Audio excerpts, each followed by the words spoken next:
The 1983 Vauxhall Astra is the brochure of the day.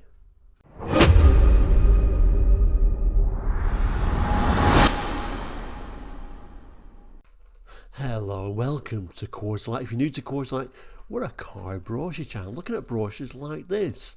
We've been looking at this 1983 all model range for Vauxhall. Last week we looked at Chevette, this week Astra. So let's have a look at the Astra range in this particular brochure. So yeah, like I said, this is the Vauxhall Opel range catalogue. Front cover there shows some of the range, although you will notice Chevette is missing, and that's what we looked at last week. If you did miss that episode, I will do a link at the end though. A couple of Astras on here. I think they was quite proud of the Astra. It's still early days for the Astra, and really by this stage the Astra range finally was an actual range. I'll just turn to the page. So yes, by 1983 the Astra range was quite large actually.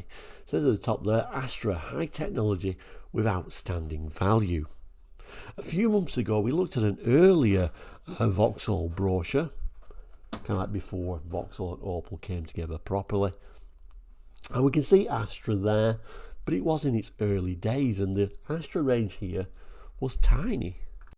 All that we had was the Astra GL 5-door hatchback, 1300S power, and the Astra L estate, again with 1300S power. So a tiny range when it first came out was the Astra. I guess it gave you a little bit of a taste, but the problem was, of course, at this time Opel was selling their Opel badge models in another dealership, and you could get things like the the Cadet, the Opel Cadet SR at this time. So you know, you probably would have walked in the Opel garage, to be fair. But now the Vauxhall Astra has got its act together. We do have a full range, so let's have a look at that today. So as car brochure enthusiasts, collectors, and indeed regulars of the show will know, normally in car brochures you start with the base model and kind of like work up the range.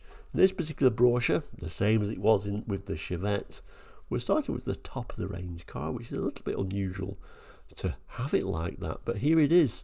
We've now got an Astra GTE, and certainly the car that you really wanted or aspired to own if you couldn't quite afford it. But there is quite a good range, and I think actually, thinking about it, 1983 was probably thereabouts my favourite range of Astras.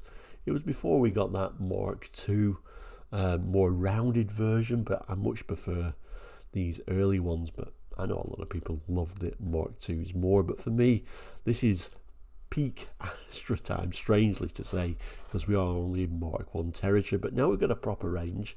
It is a really interesting range. We'll start with the text, then we'll come round to see these lovely images. So gone are the days of the Astra just having that one 1300 engine choice.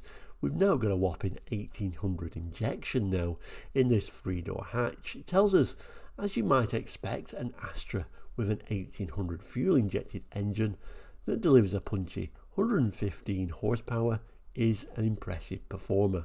Add a slick 5-speed gearbox with carefully chosen ratios and totally predictable handling, and you have one of the hottest hatchbacks around, the Astra GTE.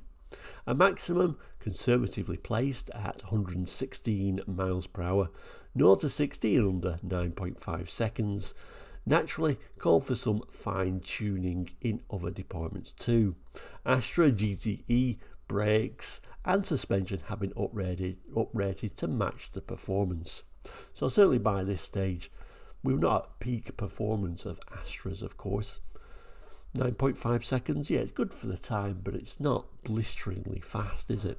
Moving down, it goes on to tell us massive stopping power is enhanced by ventilated front disc brakes, uprated springs with gas pre-loaded rear shock absorbers, and 185/60 HR14 ultra low profile radials do a great job in giving the Astra GTE its tremendous stability and road grip.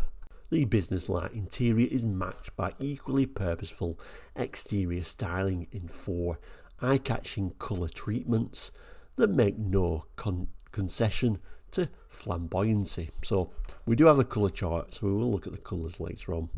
Note the deep rear spoiler below the bumper, where it acts most effectively. Among many pleasing features, there's an all-black paint scheme that doesn't cost you a penny more.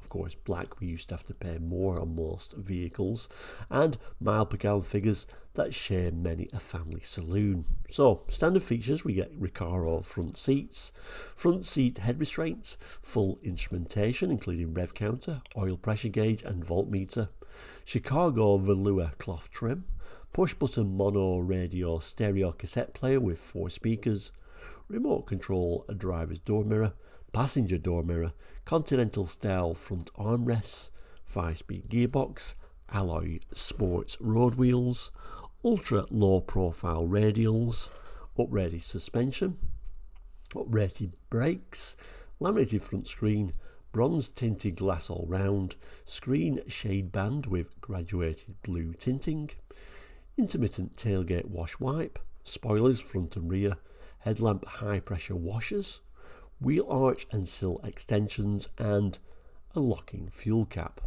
Now it tells us this particular Astra GTE that we're going to look at now is in carmine red with a grey velour cloth seat.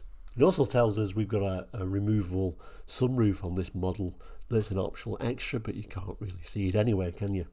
Often they say that on brochures just in case, but it's a nice looking car. Like I say, I preferred the looks of the Mark 1. I don't think the Mark 2 personally has aged quite as well, although at the time it did look sensational when it first came out.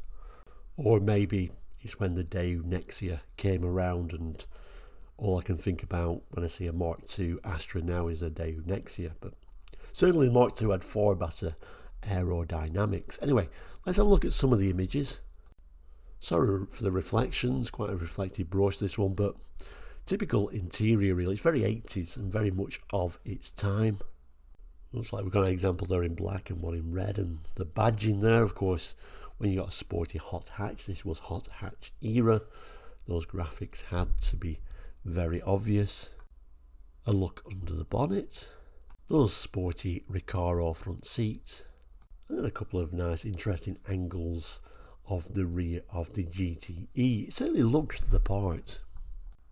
Just a quick pause just to say, if you do enjoy this content, please do consider subscribing. It is all completely free. Anyway, let's get back to that brochure. Moving on, this brochure actually means going down the range, and a reminder that there was another sporty model, the Astra SR. I don't remember as many Astra SRs as GTEs, so I'm not sure if the GTEs actually outsold the SR. Maybe the SR is a bit rarer today, I'm not sure. But still, another very interesting model. This time we've got a 1600. Again, appearing as a 3-door hatch, the Astra SR, individually styled, powered and equipped for performance. The smooth 3-revving 1600S OHC engine, more powerful than many larger cars, or larger engines I should say, turns in a performance to match its looks. A 5-speed gearbox is standard, and it's a beauty, with critically spaced ratios adding to the snappy acceleration. Top gear, and you're in the overdrive mode for relaxed, economical, high-speed cruising. Handling and road holding are superb. Precise rack and pinion steering is complemented by uprated springs and shock absorbers, plus styled steel sports wheels shod with 185/60 HR ultra low profile radials to give tremendous grip under all conditions.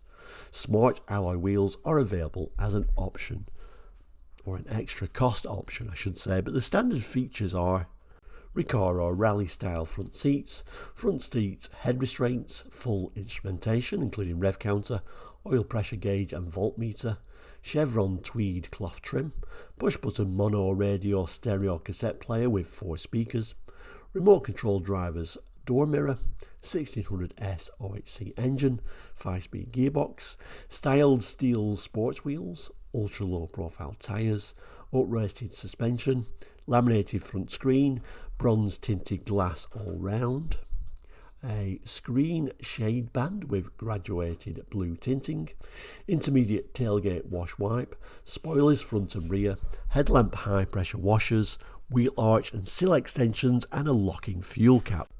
So here we have the lovely Astra SR. This particular colour is called Sapphire Blue Metallic. It actually looks really rather nice. This one does actually have the optional alloy wheels on it, and apparently it's got the optional sunroof, but again I don't think we can see it anywhere. Moving on to the interior, we got a little bit more of an ordinary, or still a little bit sporty, but slightly more ordinary steering wheel than the GTE had. We do still get a little bit of a spoiler though. Look at it from the rear end. Unfortunately there's only a tiny pitch of this, so it might look a little bit blurred again. We've got optional alloys on this particular example, and the rear fog lamps, 2 rear fog lamps, so they look like they've been tacked on as an afterthought. And then the Recaro seats with the headrests. So if the Astra GTE was a hot hatch, I guess the Astra SR was a warm hatch. But I still overall like the look of it actually. I do like the Astra SR. Probably not far off being equal to the GTE on the overall look of it. But you didn't have to go sporty, of course. Let's move down the range. So moving down the range, or really not really moving down the range, really more moving down to more everyday models, i.e. not the sporty models, we get the top of the range Astra GL. Now we did see the Astra GL as well in the brochure that we looked at in kind of the launch brochure in 1980. We did, I guess the Astra GL was kind of like the launch model, although now the difference is we can now get it as a hatchback and an estate, whereas before we could only get the estate as a lowly L. Anyway, let's look at the text. We'll come back to these lovely images. We will also notice here that, like in 1980 we could only get it as a 1300S, we can now get the GL as a 1600S, both as a 5-door hatch and a 5-door estate, as we've talked about. It tells us, already noted for their high standards of luxury, all GLs now have such worthwhile features as a push-button radio stereo cassette player with 4 speakers, tinted glass all round, a laminated front screen, tailgate wash wipe with intermittent action, and full instrumentation. The rich Rhodos velour upholstery is complemented by extensive colour keying and a host of comfort and convenience features that make driving more pleasurable. Choose the 1300S OHC engine, now equipped with electronic ignition for a sprightly performance with great economy, or the potent 1600S OHC for extra sizzle yet always maintaining levels of economy for which the Astra is noted. So standard features include that velour cloth trim, front seat head restraints, continental style front armrests, push button mono radio stereo cassette player with 4 speakers, quartz clock, cigar lighter, bronze tinted glass all round, laminated front screen, screen shade band with graduated blue tinting, intermittent tailgate wash wipe, full instrumentation including rev counter, oil pressure gauge and voltmeter, headlamp on, warning buzzer, passenger door mirror, twin rear fog lamps, styled steel wheels, body side protective mouldings and a locking fuel cap. So a nice alternative to the SR really. You could get the 1600S engine, but then you could get it as a 5-door, a bit more practical. This particular example is showing the optional alloy wheels, which are quite rare. I don't think I've seen the GL with those alloy wheels on before. This is antique gold metallic for those who are interested. We can see what the wheels would normally look like though. This picture here is showing what the standard steel wheels would look like for the GL. Also interesting on this tiny little image, we're also showing the optional headlamp wash for the GL. That didn't come standard with the GL model. And then we get not a great image of the inside. I think it's just showing the door cards there and how that door handle is. If I just move back a couple of pages where it's starting to introduce the Astra though, these pictures, I don't really talk about it too much, is the Astra GL's interior. And actually for the market sector that this car is competing against, I think the interior actually looks really nice on the GL version. The dash, a bit more of an ordinary steering wheel, but actually quite like it. Dashboard, actually, it's an interesting dashboard, very 80s, but somehow I quite like it. And then we turn a page and we move down the range to what would be the more utilitarian model of the Astra. The Astra you're most likely going to see, the Astra L. Lots of different variations for the Astra L as well. You can get that as a 3 or a 5-door hatchback, a 3 or a 5-door estate. So lots of variety. Lots of variety in the engine choices as well. You get a 1200S, a 1300S, a 1600S, and even a 1600 diesel. So lots of choice there for both, you know, the average person on a budget, or indeed for more company car type status. So like I said, the Astra L was the most likely model that you're actually going to see driving around. Let's have a look at the text. So there we see all the different engine choices which I mentioned there. It says, with the choice of 7 hatchbacks, 4 estates and 4 engines, the Astra L is a range in its own right. Those 4 engines enable you to pinpoint precisely the level of power and economy you want. The 1200S engine, for instance, brings the luxury of the L specification into a lower price area. Performance, it tells us, opt for the advanced 1300S or 1600S OXC engines and you gain in performance. Where speed limits allow, the 1600S Astra will comfortably top 100 miles per hour, with the 1300S close on its heels. And if you've an eye for economy, you can achieve some remarkable MPG figures with both. On the other hand, if you're a motoring innovator with a liking for extra economy, there are 2 hatchbacks and estate powered by one of Europe's most advanced 1600 diesel engines. The 1600D 5-door hatch is a new addition to the range, and a 5-speed gearbox is standard. The gearbox is also standard equipment on the Astra 1600D 5-door estate. Standard features: chevron tweed cloth trim, front head restraints, push-button mono radio stereo cassette player with 4 speakers, illuminated glove box, load area, dipping rear view mirror, quartz clock, full door trim, front door pockets, central console, trip odometer, hinged rear load cover for the hatchback, laminated front screen, tailgate wash wipe, passenger door mirror, estates, twin rear fog lamps, body side protection mouldings, locking fuel cap. So actually the Astra L was quite clever and they give you so much choice. Equipment levels weren't bad for the time either. I mean, we've got front head restraints, rubbing strips on the doors. You can see the steel wheels that it came with. In fact, talking about those rubbing strips on the doors, the sporty models didn't get that, so I guess they were more prone to getting the supermarket door rash that you often used to see in the UK in those tiny parking spots. Some more of the images. We can see again a more basic steering wheel design, and we can see the speedometer right in front of you, no rev counter. Did used to like the interior colours that Vauxhall gave you at the time though.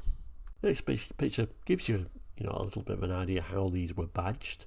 This one, like we said, the Astra L, but at least we do get rear wash wipe, which was quite kind for a lowly model at this time period, and even a little bit of a look at the in-car entertainment. Incidentally, it's also telling us that this is actually the 1600 version of the Astra, so I guess a relatively cheap way to get you into a more powerful engine. Anyway, there is actually more to the range. There is also a super base model that you could get. It's quite simply called an Astra, as in the Astra that wasn't even an L. Somehow it looks nicer though, I think probably because it's an actual colour. This could be had as a 1200S, as a 3 and 5-door hatch, or a 1300S if you went for the estate, but you can only get the estate on the base model in 3-door, guys. So yeah, the hatchback here would just be a 1200, but you know, this is how the range started here, showing, I guess, someone's first car, learning to drive. Anyway, let's have a look at the text. The text reads, look over this lead prize Astra, and it's difficult to reconcile the comprehensive specifications with its starting price. And it's more than a match for its rivals, with such features as push button radio, cloth upholstery, front seat head restraints, tailgate wash wipe, halogen headlamps and locking fuel cap, with a host of other value for money features. So unlike Ford, this is a base model, but it's really quite well equipped for its time. Certainly the equivalent Ford would have had probably none of that on its base model, so certainly quite an interesting model. It goes on to tell us, what's more, you have the ultra economical 1200S engine with the latest wide ratio 4-speed gearbox adding to the economy. The OHC 1300S with its 75 horsepower ensures a no-fuss performance for the estate, even if fully laden. Standard features, we get tweed cloth trim, recline front seats, see-through front head restraints, push-button radio, central console, vanity mirror, hinged load area cover on the hatch, heated rear window, locking fuel cap, tailgate wash wipe, laminated front screen, 2-speed windscreen wipers with intermittent wipe, adjustable face level air vents, side window demist vents, halogen headlamps, passenger door mirror for the estate, firmware plastic clip-on bumper covers, front air spoiler and reversing lights. So this model is actually in rather a nice colour called reed green, and somehow that colour doesn't make it look so basic as the L version actually. We will notice such emissions though. We've lost the rubbing strips going down the side. We get various random pictures. A little bit of a look on the inside of that black dash. The front end and the basic steel wheels. And there we are with our L plates on. So we certainly mentioned the estate or wagon version throughout, looking through the range there. This is a page actually showing some nice images of it. We'll have a look at the text, we'll come back to the images though. So just a reminder, we can have the Astra estate in various different engine and trim levels. So we can have 1300S 3-door, 1300S L 3 and 5-door, a 1600S as an L 5-door, 1300S, 1600S GL 5-door, and a 1600 diesel L 5-door. Tells us among estate cars generally, Astra estates are pretty remarkable. For a start, they can carry a heavier payload than most competitors, and as much, and in some cases more, than cars which are larger. Roomy. Then there's the surprising amount of usable space within the compact overall length of 165.6 inches. Up to an honest 50.3 cubic feet. Again, that's more than most competitors can match without colouring the figures. Practical. There's also the sheer practicality. Square shaped rear section, long flat floor, low loading height, tailgate wash wipe, near side door mirror plus a special load sensitive proportional valve to help keep things on an even keel under braking. And for leisure, an Astra estate makes the ideal family hold all. Even as a 5-seater, there's 15.5 cubic feet for luggage plus plenty of space for odds and ends. Versatile. Astra versatility doesn't end there though. Few estates in this class offer the extra convenience of 5 doors, or gives you the choice of 3 powerful engines, including the mile-eating, gallon-saving 1600 diesel, or offer automatic transmissions as an extra cost option on petrol engines. And then we look at the rear, obviously a much more practical vehicle. Doesn't look like it's a split fold rear seat though. Oh, and actually I was just about to move it away again, but I've just noticed this one does have the rear seat belts, which of course would have been an option.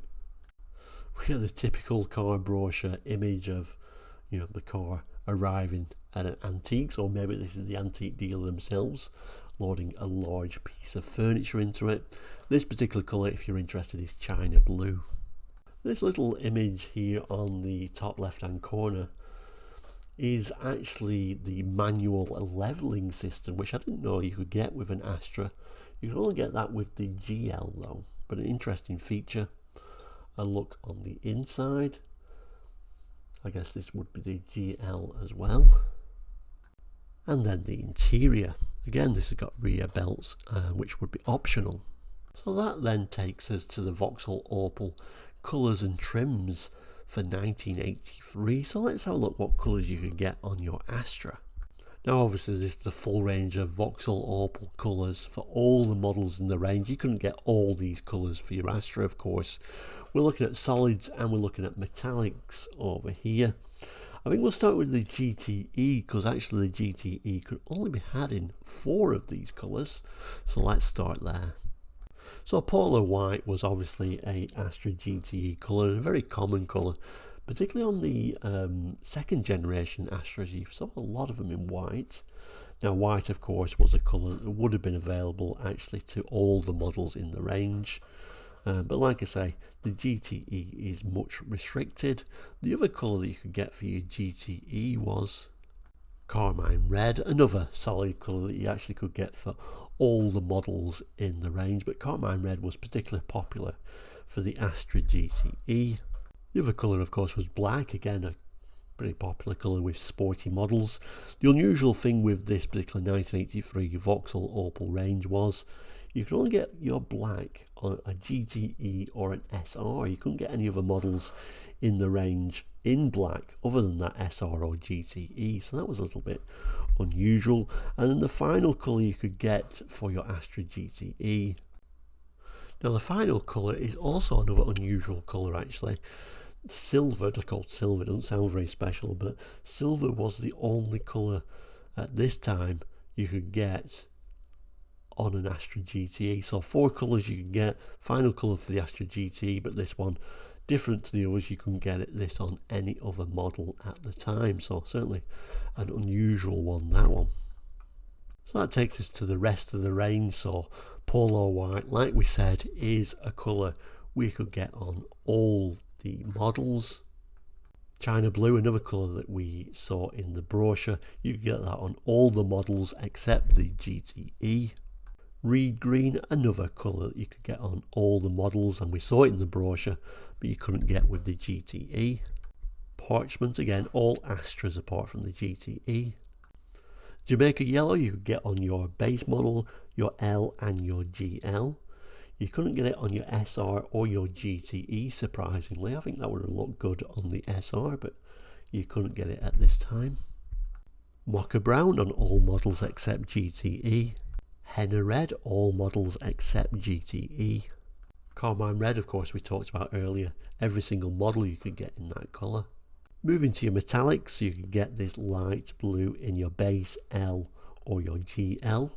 Not available for your SR or GTE. Sapphire Blue Metallic, available on all the models except GTE. Silver Green Metallic, all models except GTE. Olivine Green Metallic, not a colour I remember, so possibly a bit rare. That was on your base model, your L or your GL, not available on your SR or GTE. And then finally Antique Gold, which was available on all the models, base, L, GL and SR, but not GTE. Certainly Antique Gold was certainly a colour of the time. In fact, my granddad's last car he ever owned was an Astra in Antique Gold. So there you go, that takes us to the end of today's episode for the 1983 Vauxhall Astra. Do you remember these Mark 1 Astras? Please do jot in the comments your experiences. Always interesting to hear, particularly if you own both the equivalent Escort and Astra at the time. Nice, obviously 2 cars to compare of course, but thank you so much for watching.